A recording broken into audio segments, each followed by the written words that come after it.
ඒ අයන් ඩෝන් එකේ ඒව තමයි යන්නේ. උඩ බ්ලාස්ට් වෙනවා අම්මට සිරි වෙන්න. දවල් වුණා නම් බලා ගන්න තියුණා. රැයට සුදු පැච් විතරයි වදින්නේ අහසේ.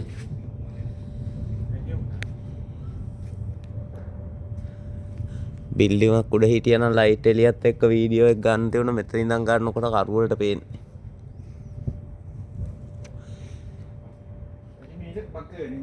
එතන ජැහුව මිසයිල් 50ක් විතර. සුදු පාට පොඩි එලි පේනවා වීඩියෝ එකට පේන්නේ.